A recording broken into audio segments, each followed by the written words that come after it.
we should probably be able to tell this from doing our own research, but have you messed around with a lot of different ways to cover tight ends, or is Pete your primary, or how have you found that covering tight ends like the one you're going to face this week? You just got to have different schemes.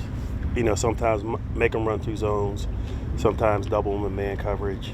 Sometimes you just try to bring pressure and make them get rid of the ball faster. So it's a combination of both, because at the same time you're trying to deal with the tight end, you have to be sound in terms of your run fits.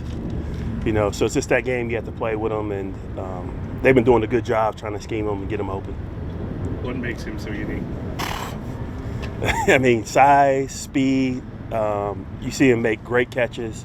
He can separate. You see him separate from corners, safeties, whoever's on him. Very good after the catch. I know he's up there, ranked in the top 10 in terms of yards after the catch.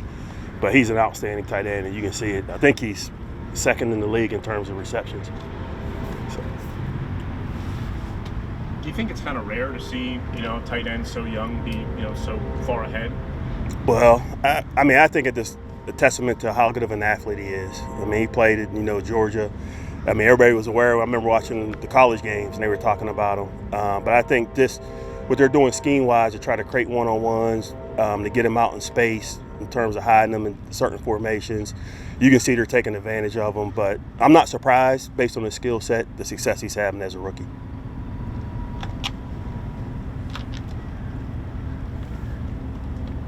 When you go back and look at that game, what made it so difficult getting off the field? That 17-play drive in particular seemed like, Yeah, I felt like early in the game, we kind of shot ourselves in the foot. I think first, second down, we got them to 3rd and 6, and then we jumped off sides. I think the next series, same thing, we jumped off sides. But you got to get them in favorable situations, and we were in 3rd and 1s, at times, and it's hard to get off the field. And it changes the whole momentum of the game.